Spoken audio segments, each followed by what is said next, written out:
Butts, butts, butts, butts, butts, butts.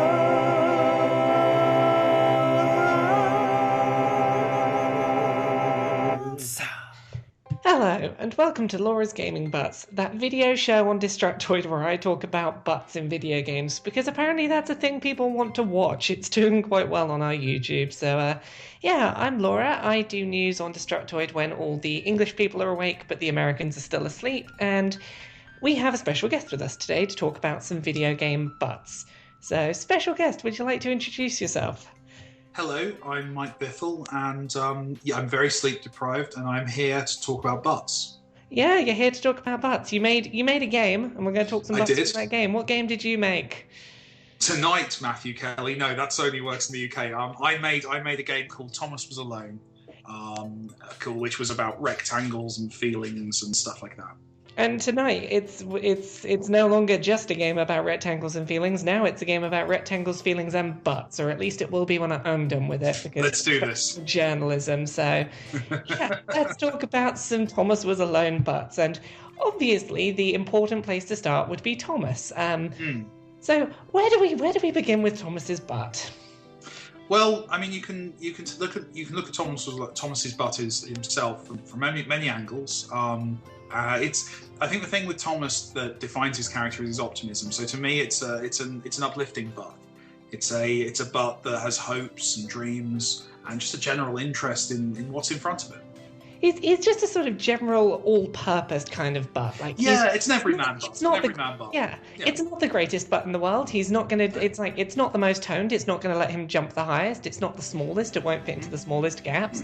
It's just a good general, all-purpose butt. It's your standard, run-of-the-mill, majority average butt. And you know what, that kind of butt doesn't necessarily get the praise that it deserves, and it's something I feel very strongly about in video games, that we need to celebrate these kind of butts, these more normal, these more human butts, and that's why I went with that for Thomas. Well, I think was that an important design choice when designing Thomas? That is this sort of it's the first character you're going to see. This has to be something that everyone can project onto Thomas.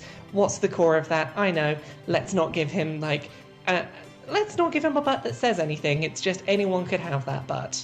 So I develop a character from the butt. That's the first beat for me. That's the root from which everything else grows. So for me, it's you want to make a game about friendship and feelings, you need to start with an everyman butt. A butt that does its thing. And just won't quit. A butt that won't quit. Oh goodness, yeah. So. Yeah, it's an interesting one because getting a little bit actually serious about game design stuff for a second. Have you not been being serious? No, sorry. Of course, I've been being serious. Good. Thomas Was Alone. It's a game that a lot of how you interpret the characters comes down to interpreting things that are not human proportions and sort of extrapolating them onto human proportions. A lot of people I've seen talk about Thomas Was Alone will look at it and be like, well, this character's this kind of size proportions and this one's got a Napoleon complex, and that sort of extrapolation of human proportions onto the shapes that you've given these little quadrilaterals. Was this something intentional? And then I guess from there, did you write from day one into imagine, yes, people are going to be able to look at this shape and tell what kind of butt that shape has? So, I mean, basically, the first prototype went up as a Flash game, and people were talking about what the game was and talking about the characters and kind of inventing little stories. And the little one has got a Napoleon complex, stuff that we never put in the game, but people interpret. People anthropomorphize, people add butts. People see a rectangle and they go, well, that's going to have a butt. Would you ever consider a version of Thomas Was Alone that someone could play where you don't just leave it up to their imagination, where maybe they could actually see the butts?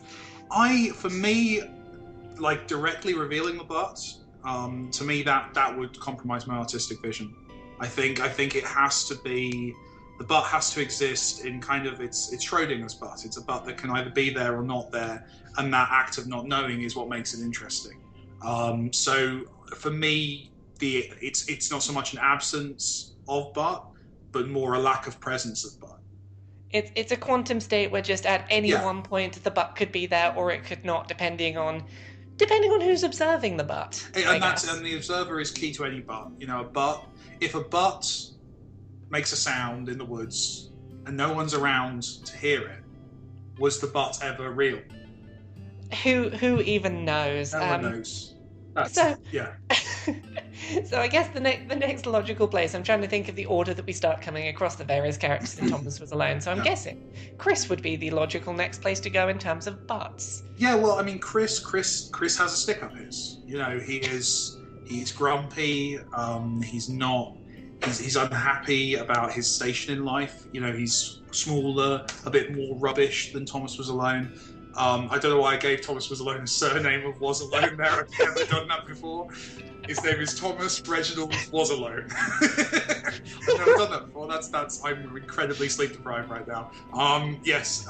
So yeah, Chris is not confident, and so for me, Chris is someone who has a subpar butt. Like, let's be completely honest. Cards on the table.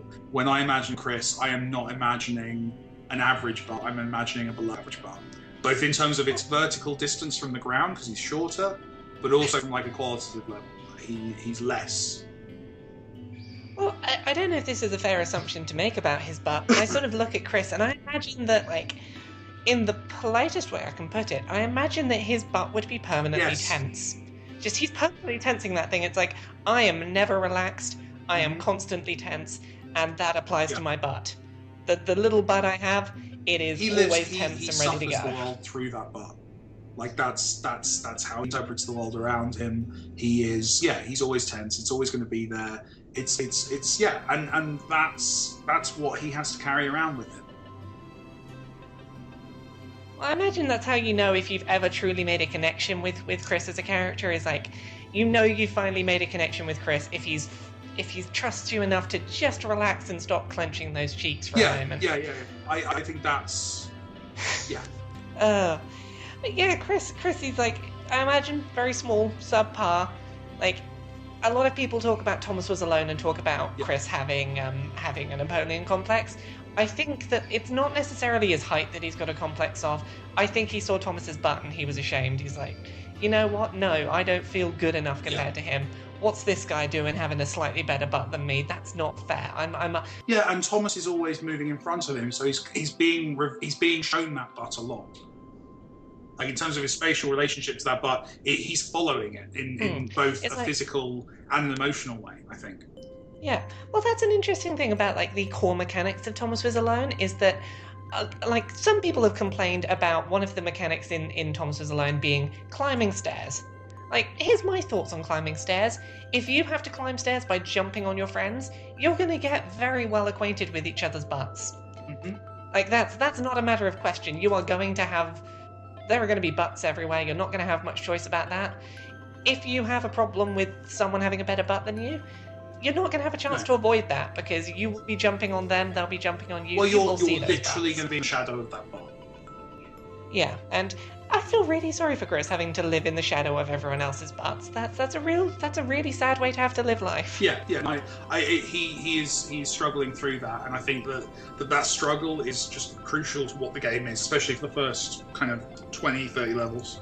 Exactly. Like, it is just a power struggle of, are we going to acknowledge this dichotomy of unequal butts, or is this going to be something that our friendship will never acknowledge but will forever remain an undercurrent of what goes on between us?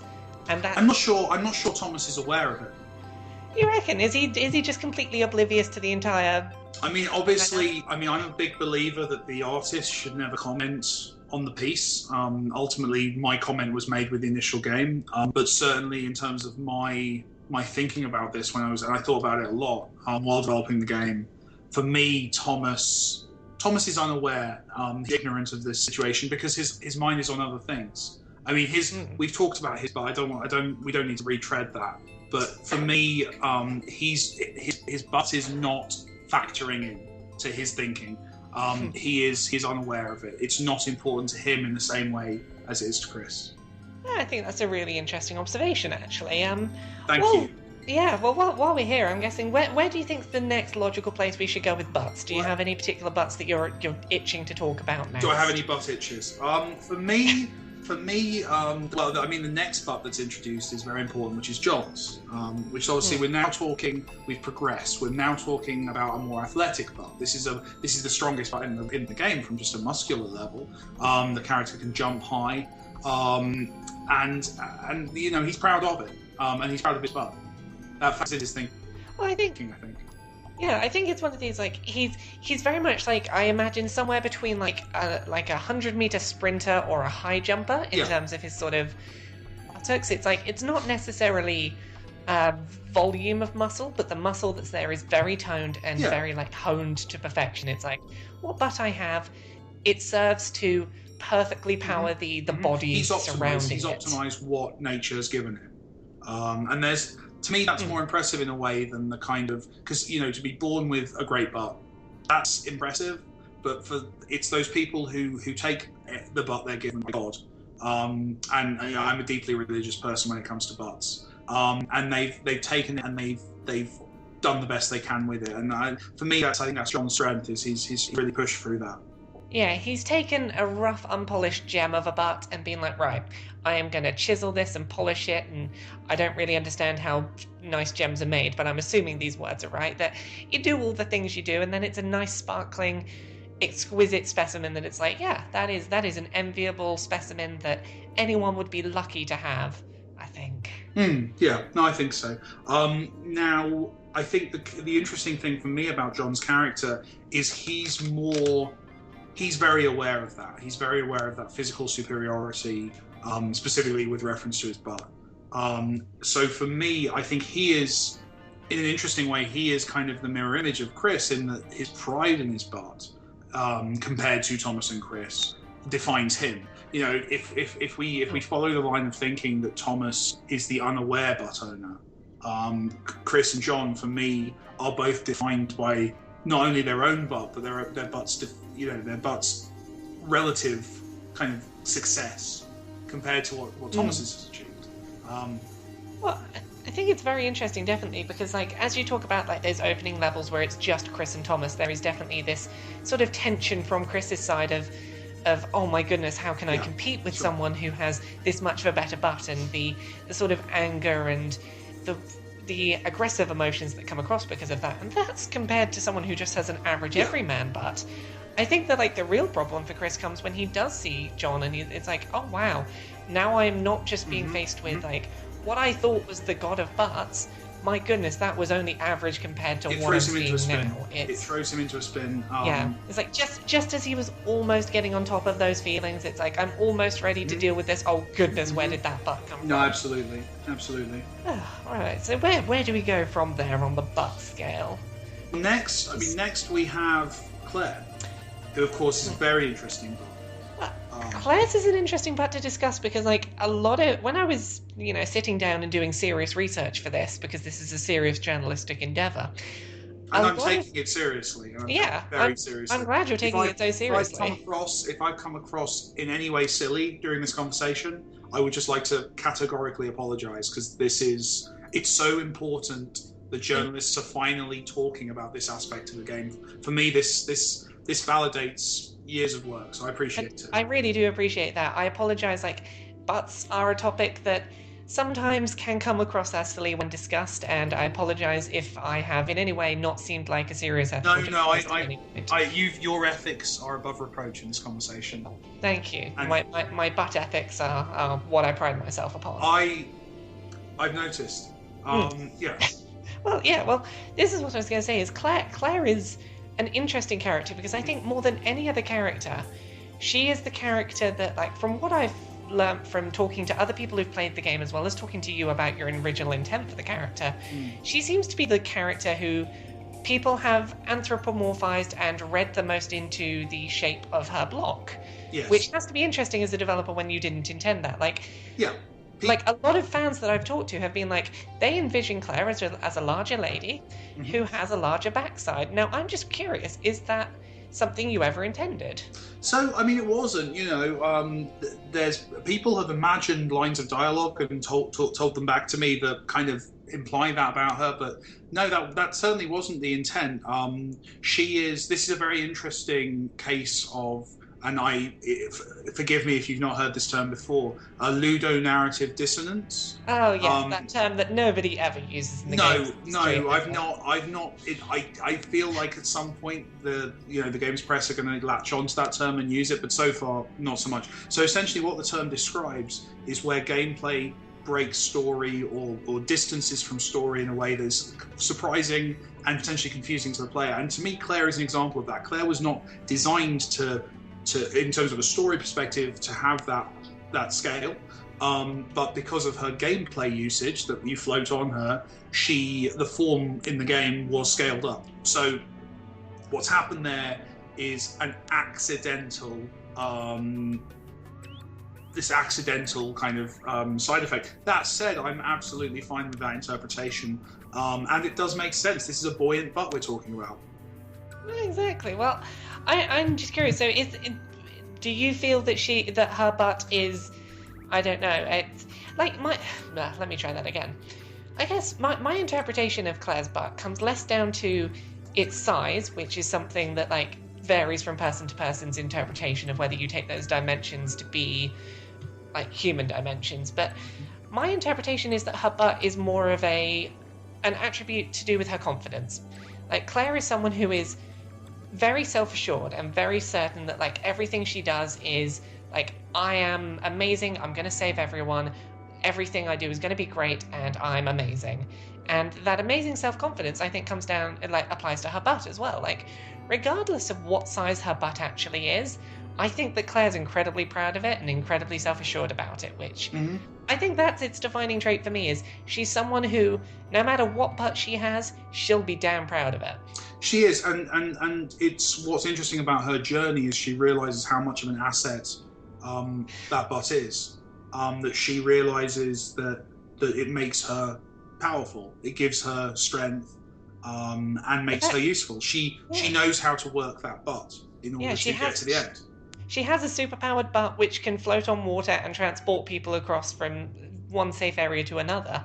Yeah. That's superpower if I've ever heard one. Like, I think that superpowered butts are one of the great unexplored gameplay potential areas of video games as a medium, and I'm glad that you really did like go out of your way to make Claire's a butt that could save the world. The thing is with butts is the technology really had to catch up.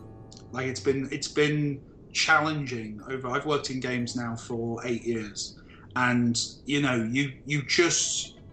could just not do this butt justice on any of the past generations. It really is only now, thanks to the modern pile of consoles, that really we're at a point where we can truly deliver the butt experience.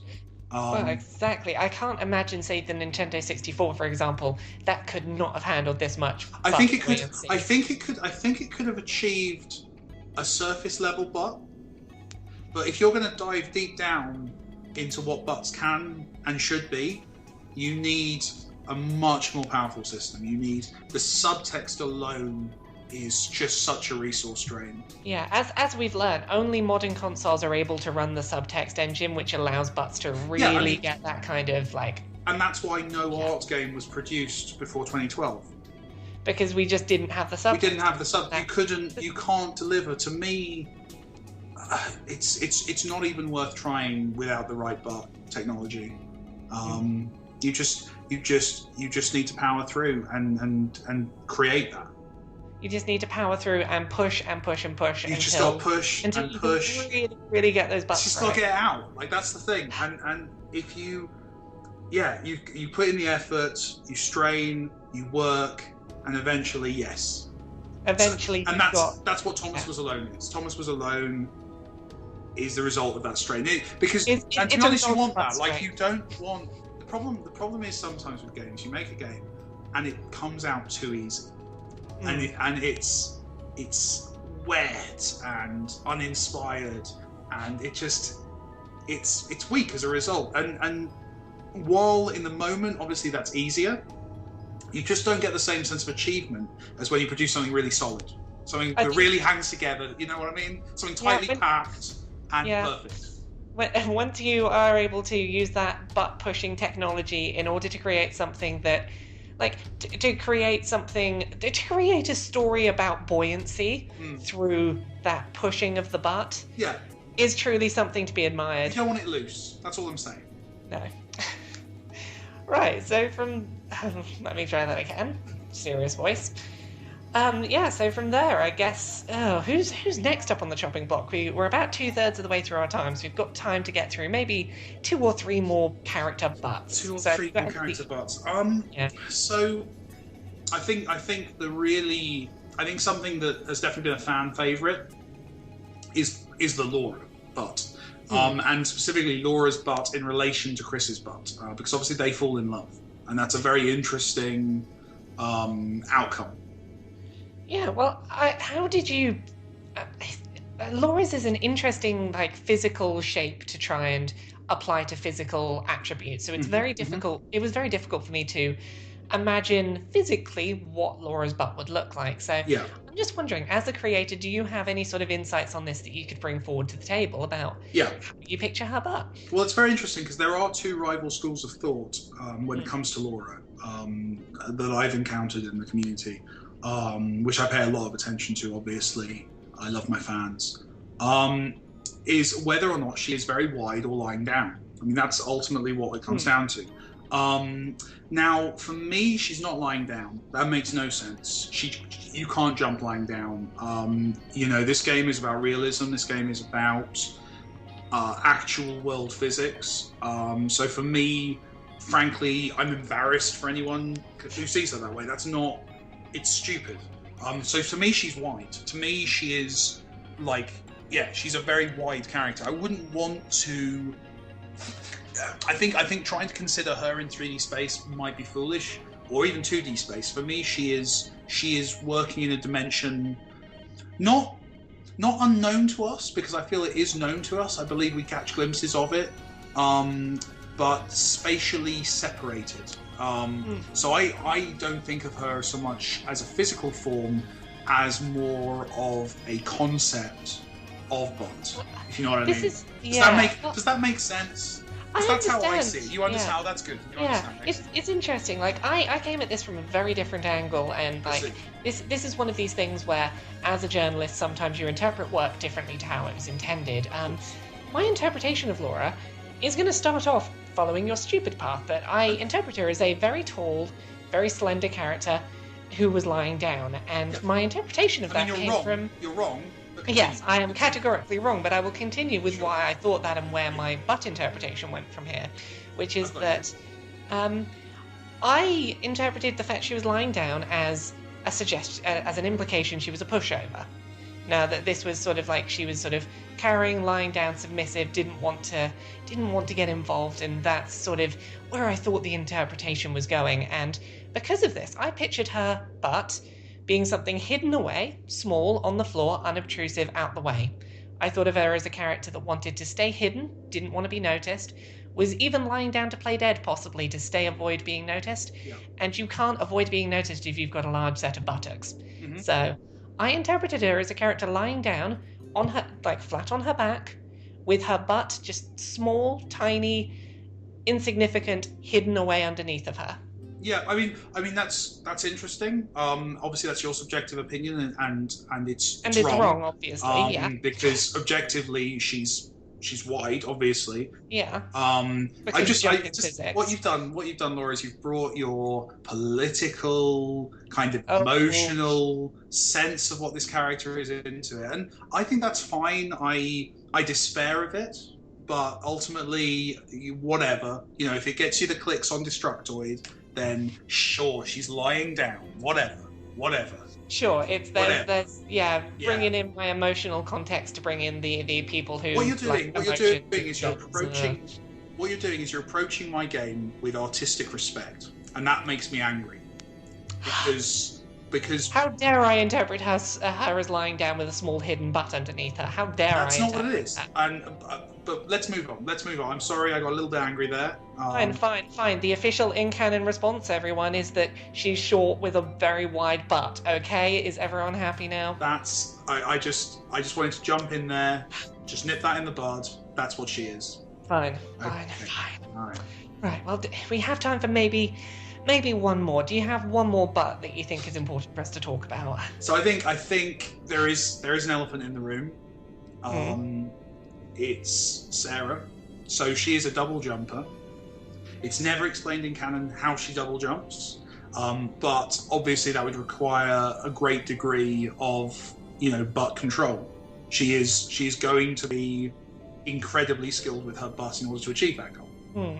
Well, I'm just gonna address this head on. I always assumed her ability to jump was due to flatulence. I assumed That's an interesting angle. That's an interesting angle. I assumed that was the propulsion system. She jumps, gets an extra spurt of propellant mid-air, and that's how she gets her second jump. Classic Newtonian physics. Yeah, I mean, it's an angle. I don't want to agree or disagree with that one, because to me that is open to interpretation. For me, it wasn't so much like directly flatulence in the way you describe, simply because I'm an artist, and fart jokes are just very easy, and I wanted to avoid that. So for me, you would never admit to them being in your project, even if they were there. Even if it was a fart joke, I would right now be pretending something much more clever and hipster sounding. So for me, the double jump, it is, you're right, the source is the butt. And as I said, all my characters flow from the butt. Okay, it runs from the butt. That's the core of everything. It's where it all comes from, is the butt. So for me, it's more of a case of anticipation and intent. This is a concept that any animators listening will have heard of, is this idea that through animation we can communicate what the character is trying to do with their butt. There's some excellent resources I would point. Animator Survival Kit has an entire chapter on butt intent. Now, with Sarah, her butt's intention is to be higher, and therefore through the power of will and butt, she ascends, literally. She moves upwards. I'm a spiritual man, Laura. I believe it's possible. Where there's a butt, there's a way. You know what I mean? Yeah, I get you. If you set your butt to it and you don't stop, there is nothing your butt can't achieve. There is nothing your butt can't achieve, and for me, that's what that entire character is about. She is, through sheer will, she is double leaping through the air. Now, the mechanics of that are irrelevant to my mind. Maybe it is flatulence. I don't know. I'll leave that up to the players. Well, I think that's a fascinating insight into the character. Before we wrap up, the last thing I want to do is I just wanted to talk a little bit about the game as a whole and how butts play into the narrative, because again, this is the reason I have always praised Thomas Was Alone and its narrative so much, is that for me it is a story of people coming together and working towards a common goal, who have found something they all have in common. And I've seen many interpretations of this narrative as it's a story of friendship. I've seen many people who interpret it as they formed friendships through mutual shared experiences, and that's what drove them to work together towards this common goal. Yeah. I think, and this is how I've always understood the beauty of this story, is that they came to this is a group of people who came to the universal understanding that everyone has butts, and that everyone's butts are important, and that no matter the size and shape, your butt is just as good as anyone else's. And I think that core understanding of butts as a universal constant and as a great uniting force, I think for me that's the really important core of this narrative. No, I agree. I think it's a shallow reading. That's definitely there though, and for me, yes, butts they're the unifying force there. Why I say it's a shallow reading is I think what you've missed, if I may, is in your search for the kind of that defining moral of the story. I think the real butt of the game is right there in your face, and you can't see it because actually, I know it's a scary image.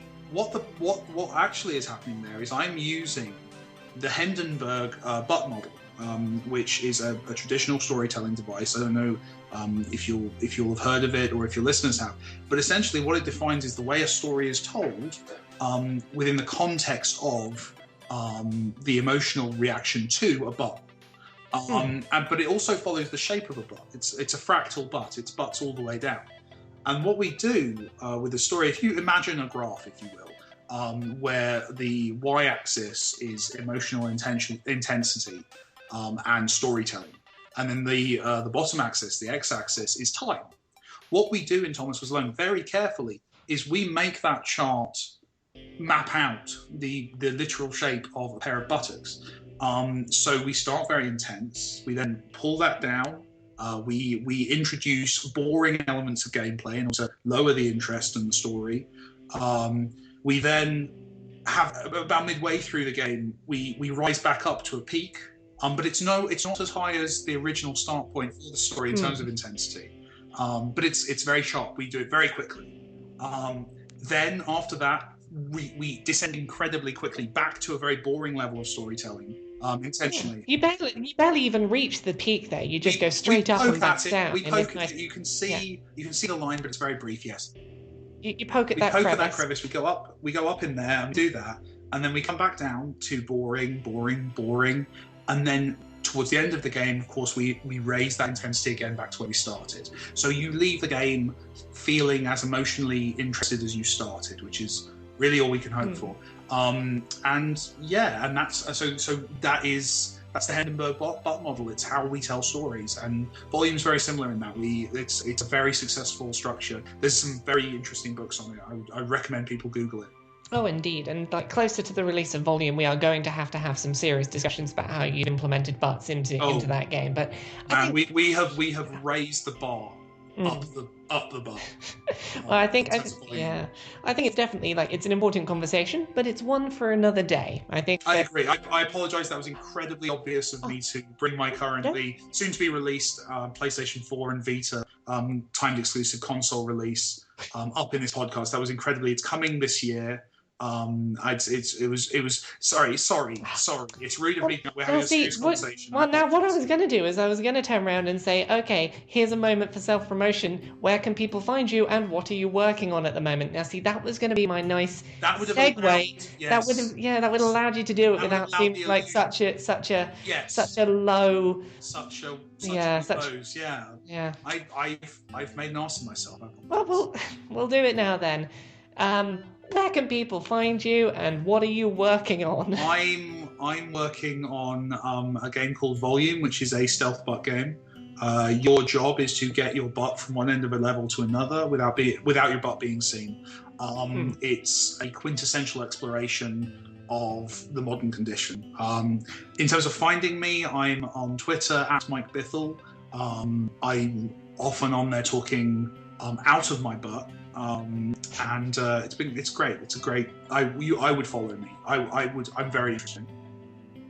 Fantastic. And for anyone that wants to find me, I am on Destructoid most mornings doing news. Otherwise, you can find me on Twitter at Laura K Buzz. So thank you very much for listening, and we'll have more butts for you again next week. Bye.